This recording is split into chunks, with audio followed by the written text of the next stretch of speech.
बेटा last year जब NEET 2024 का पेपर हुआ था और आप 25 के लिए पढ़ रहे थे, तो आप सभी बच्चों में एक चीज कॉमन थी, वो था टाइम। लेकिन आप में और औरों के मार्क्स में अगर डिफरेंस आया है, वो कहीं ना कहीं अप्रोच को लेकर आया।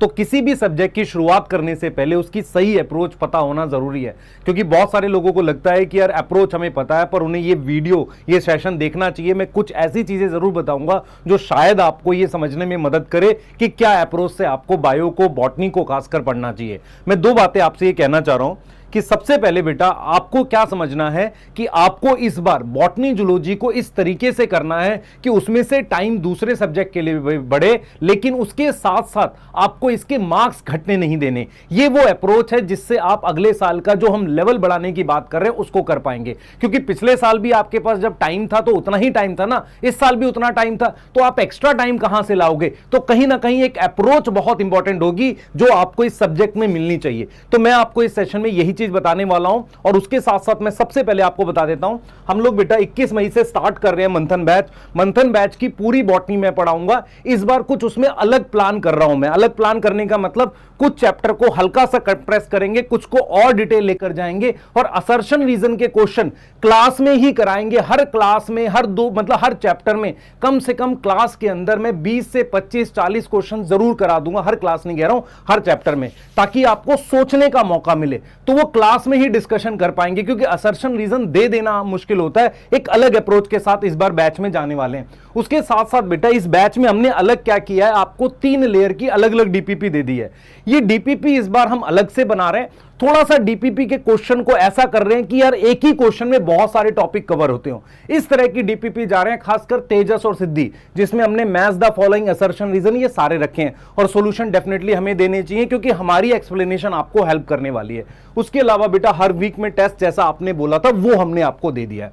अब मैं आपसे एक चीज बोलूंगा, हमेशा ध्यान रखना, हमेशा यह कोशिश किया करो कि जब भी आप कोई चीज लो या कोई बैच ज्वाइन करो, उसके फीचर्स देखा करो, सवाल पूछा करो। मैं कह दूं ये बेस्ट है, पूछो मेरे से ये कैसे बेस्ट है। पिछले साल की डीपीपी अगर और इस साल की डीपीपी सेम है, तो पिछले साल और इस साल में बदला क्या मैंने? अगर एग्जाम बदल गया तो उसको बदलना पड़ेगा ना। मैं एक डीपीपी ऐड करके नहीं, मुझे ओवरऑल बहुत बड़ा चेंज करना पड़ेगा उसमें, ताकि लेवल ओवरऑल बढ़े। ऐसा नहीं होगा कि अचानक से बढ़ाएंगे। ठीक है, तो क्लासेस कैसे चलेंगी? लाइव क्लासेस चलेंगी। पहली क्लास आपकी केमिस्ट्री की होगी, दूसरी आपकी फिजिक्स होगी, तीसरी आपकी बायो की होगी, जिसमें बॉटनी जूलॉजी हम लोग इस बार प्लान कर रहे हैं। आप बताना भी कि एक दिन बॉटनी एक दिन जूलॉजी। उससे फायदा ये होगा कि आपका लिंक बना रहेगा, ताकि 3-3 दिन की बजाय ये ज्यादा बेटर अप्रोच है। ठीक है बेटा, और उसके बाद नोट्स की पीडीएफ मिल जाएगी, डीपीपी के वीडियो सॉल्यूशन मिलेंगे, और हमने पूरा प्लान कर लिया है चैप्टर की डीपीपी सॉल्यूशन के साथ। चैप्टर के स्टार्टिंग में ही आपको कोशिश करेंगे, पूरी कोशिश करेंगे मिल जाए, ताकि आपको वेट ना करना पड़े आपको, क्योंकि बेटा हमारा एफर्ट बढ़ेगा तभी आपका एफर्ट बढ़ेगा। ठीक है, अब बात करते हैं मेन मुद्दे पे। कितने चैप्टर हैं मुझे बताओ? सर नंबर ऑफ चैप्टर हैं 17 जो मैं बॉटनी में कवर करूंगा। उसमें से 10 चैप्टर 11th के, 7 चैप्टर 12th के। टोटल मैं 17 चैप्टर आपको पढ़ा रहा हूं बॉटनी में। कितना टाइम है? जनवरी एंड या मिड जनवरी में हम लोग आराम से खत्म कर देंगे। लास्ट ईयर क्या हुआ था, क्योंकि कुछ टॉपिक्स जो थे वो मेरे पास शिफ्ट हो गए थे, इस वजह से ऐसा लगा। कुछ बच्चे लिख रहे होंगे, मैं उनको भी बता देता हूं। दूसरी चीज क्या है बेटा, जब हम 11th की बात करते हैं तो ये चैप्टर्स हैं। आप में से कोई ऐसा जो फर्स्ट टाइम ड्रॉप कर रहा हो या 11th 12th में, वो देख लो। 11th की ये चैप्टर है, living world, biological, plant kingdom, morphology, anatomy, cell cycle, photosynthesis, respiration, plant growth and development. मैंने क्या किया, डिलीटेड कौन सा हुआ, एडिड क्या है, वेटेज। और ये वेटेज बेटा एग्जैक्ट नहीं हो सकती, क्योंकि हर साल बदल रही है, पर मैंने अप्रॉक्स एक बता दिया कि इतने क्वेश्चन आएंगे। अब आपको ये बता देता हूं कि एनसीईआरटी और एनटीए के सिलेबस में थोड़ा डिफरेंस है, तो क्या ऐड हुआ, क्या डिलीट हुआ, वो मैंने लिख दिया। जैसे फॉर एग्जांपल लिविंग वर्ल्ड में टैक्सोनॉमिक एड जो है ये डिलीट हो गया है ना, ऐड कुछ हुआ नहीं है। बायोलॉजिकल क्लासिफिकेशन में कुछ भी ऐड और कुछ भी डिलीट नहीं हुआ, सही है।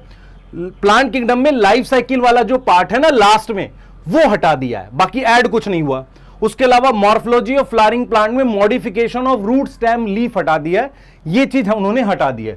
उसके अलावा एनाटॉमी में simple tissue, complex tissue, parenchyma, collenchyma, sclerenchyma और जाइलम फ्लोएम, सेकेंडरी ग्रोथ, ये हटा दिया है। सेल में कुछ भी नहीं हटाया, कुछ ऐड नहीं किया, ना सेल साइकिल में किया।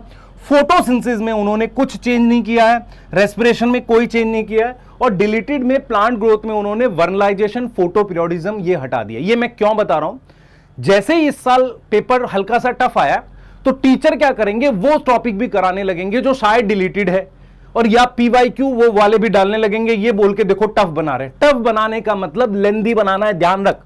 पेपर बायो का डीपीपी हम लोग लेंदी डीपीपी बनाएंगे जिसमें आपको समय लगेगा, जैसे 12 क्वेश्चन, 15 क्वेश्चन, 20 क्वेश्चन करने में टाइम लगे, जैसे कि वो 5 मिनट में डीपीपी ना हो जाए उसके बाद आप वाह मैं तो इंटेलिजेंट हो गया, वो वाली फीलिंग नहीं आनी चाहिए। हम आपको प्रॉपर उस तरह की डीपीपी बना के देंगे, तो ये आपको समझना पड़ेगा। और देखो क्वेश्चन देखो, लिविंग वर्ल्ड से नॉर्मली 1 आता है, फिर बायोलॉजिकल से 2 से 3, प्लांट किंगडम 2 से 3, मॉर्फोलॉजी 3 से 4 तक जा सकता है।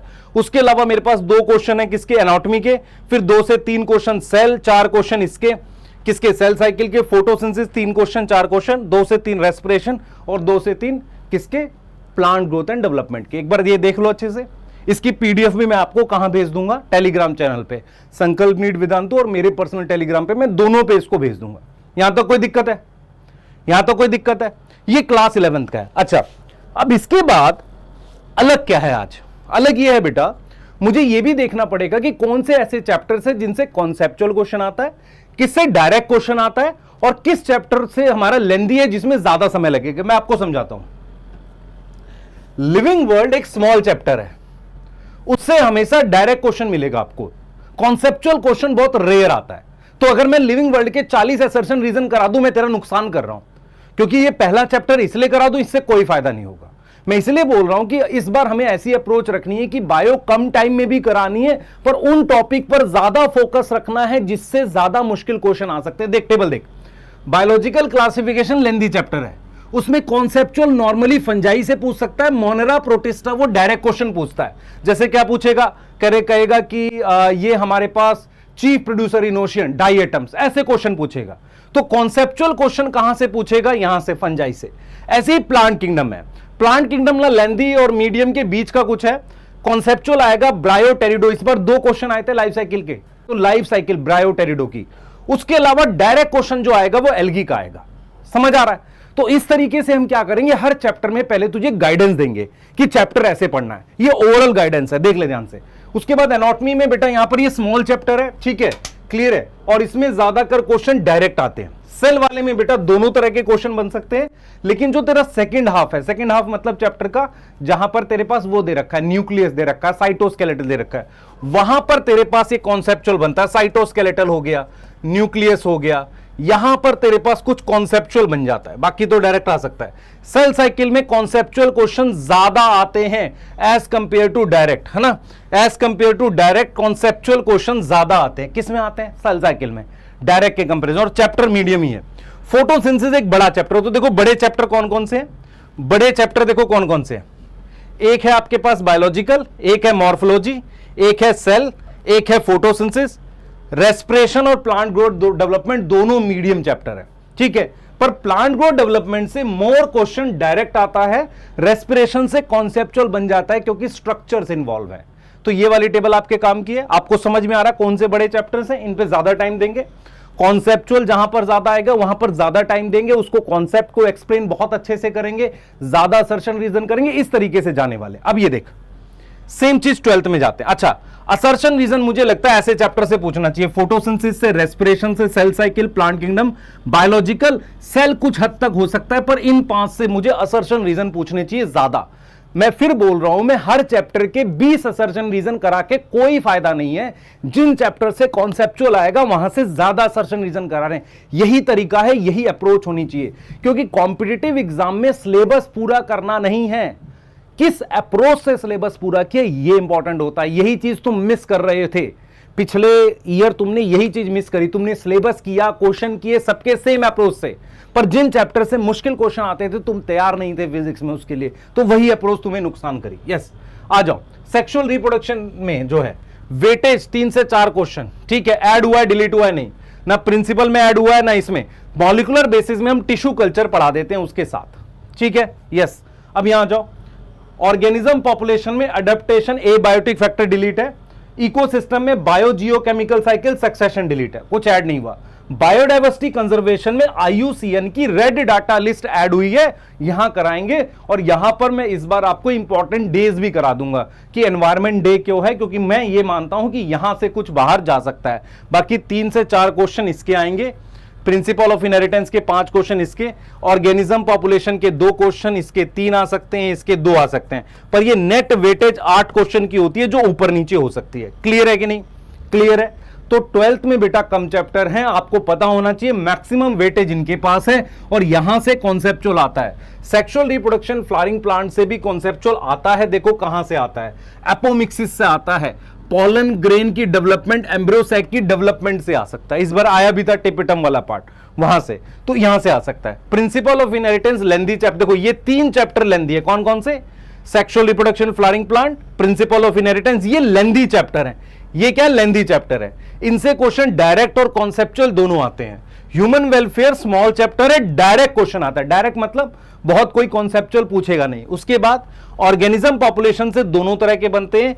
इकोसिस्टम से वो टफ क्वेश्चन बना सकता है, क्योंकि काफी कुछ ऐसी चीजें हैं, जैसे उसने पिछले साल दिया था उसमें 10% लॉ पे एक अच्छा क्वेश्चन बना दिया था। समझ में आ रहा है? 2025 की बता रहा हूं। ऐसे ही मेरे पास बायोडाइवर्सिटी कंजर्वेशन है, वहां से मेरे पास डायरेक्ट क्वेश्चन ज्यादा आते हैं और वो मीडियम चैप्टर है। तो आपके पास क्लास 12th में 3 चैप्टर बड़े हैं, उसमें से ये दोनों ज्यादा बड़े हैं, ये बहुत बड़ा नहीं है।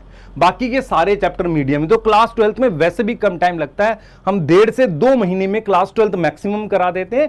क्लास 11th है जिसमें ज्यादा टाइम लगता है, और उसमें वो जो चैप्टर्स हैं कौन कौन से, photosynthesis, biological, plant kingdom, morphology, इन ये लेंदी चैप्टर है ना, ये लेंदी चैप्टर। इसमें आपको मुझे क्या करना पड़ेगा, और सेल में क्या होता है, हम बेसिक बना रहे होते हैं इसलिए टाइम लगाते हैं। तो पैनिक नहीं करेंगे, आराम से समझेंगे। मैंने आपको ये चार्ट प्रॉपर बना के दिया है। आप अपना ध्यान ये रखें कि मैं जिन चैप्टर को लिख रहा हूं, सुन ध्यान से क्या करना है मुझे, जिन चैप्टर को मैं लेंदी लिख रहा हूं और जिसमें कॉन्सेप्चुअल क्वेश्चन आते हैं, मैं असर्शन रीजन के क्वेश्चन ज्यादा कराऊंगा क्लास में। उसमें इस साल मैं असर्शन रीजन क्लास में कराऊंगा, क्योंकि आप सोचने में कुछ मजबूर होना चाहिए। ऐसा भी कर सकते हैं कि पूरे चैप्टर के 20, 25, 30 असर्शन रीजन एक साथ या थोड़े थोड़े पार्ट में, डेली 4-5, ताकि आप सोचने पे मजबूर हो। यहां पर हम लोग काम करेंगे इस बार, ठीक है। बैच अलग है बेटा लास्ट ईयर, क्योंकि हम लोग अप्रोच अलग लेके चल रहे हैं। टाइम भी बचाना है, आपको तैयार भी करना है। ये इस अप्रोच से हम लोग बेटा इस साल जाएंगे, ठीक है। पर एक चीज अपने दिमाग में बिठा लो, 3 फेज में लेकर चलना अपनी तैयारी। फेज 1 चलता है मई से सितंबर, ये वो टाइम होता है जिसमें बच्चे मस्ती में पढ़ते हैं, सब कुछ ठीक चलता है। यहां पर आपने क्या करना है, ओरो से आगे आना है। अपने आप के सारे रिवीजन, जितना सिलेबस यहां करो वो रिवीजन के साथ होना चाहिए। ये सबसे खतरनाक फेज होता है, यहां पर बनता है सबसे ज्यादा बैकलॉग। 11th खत्म हो रही होती है, हाफ के बाद जारी होती है, यहीं पर बच्चा हारता है मेन। ये जीतना है, और लास्ट के फेज तक आपको हैबिट हो जाती है। यहां पर 12th चल रही होती है, या यहां पर 12th स्टार्ट हो रही होती है, या यहां पर क्या चल रही होती है, 11th फिनिश हो रही होती है, या हाफ के बाद का चीज है। तो फेज 2 को जीतना बहुत जरूरी है। तो फेज 1 मई से सितंबर चलता है, फेज 2 चलता है अक्टूबर से दिसंबर। ये तुम्हारी तैयारी का फेज है। क्लियर है? आज के सेशन का मेन पर्पस क्या था, आपको यह समझाना कि हम कैसे पढ़ेंगे। आपको लाइव लेक्चर आएंगे, उसकी डीपीपी आएगी, सॉल्यूशन हम बनाएंगे। फिर रिपीट कर रहा हूं, औरों से जब कंपेयर करोगे बैचेस में, मैं इसलिए कहता हूं कंपेयर करने के लिए, मैंने एक चीज फील की थी, मेरी बात सुनना ध्यान से। मतलब हम रेलवे स्टेशन पर होते हैं, तो कोई कहता है कि यार ये एकदम गर्मा गर्म ये चीज खा लो, लिखा रहता है उस पर गर्मा गर्म। हमारे दिमाग में जाता है यार गर्म होगी खाने में, खा के देखते हैं खराब लगती है। मेरी बात समझ में क्या बोलना चाह रहा हूं, आपको क्या करना है, डीपीपीस देखो, पहले कंपेयर करो, आपको समझ में आएगा कि डीपीपी में इस साल बदलाव जरूरी है, टेस्ट में बदलाव जरूरी है। खाली बोलने से नहीं होगा, बार बार बोल रहा हूं। आप प्लीज अपने साल को ठीक से प्लान करना, उल्टी सीधी चीजों में मत फंसना। आप अगर पहले फेज और दूसरे फेज में अच्छा कर पाओगे, तभी तीसरा फेज अच्छा होगा। हम हर वक्त आपको बोलते रहेंगे क्लास में ये करना, ये करना, ये करना, और इस साल हम लोग और ज्यादा इन्वॉल्व होकर करेंगे। क्योंकि क्या होता है बेटा, पिछले साल से इस साल में हमने क्या सीखा कि जब तक हम और ज्यादा इन्वॉल्वमेंट नहीं करेंगे, आप प्रेशर नहीं झेल पाओगे। ठीक है बेटा, मिलते हैं बैच में। कल से बैच स्टार्ट हो रहा है 21 मई से, और वहां पर इस चीज को हल्का सा बता के प्रॉपर बेसिक से कल ही पढ़ाएंगे पूरा सारा। ठीक है, बाय।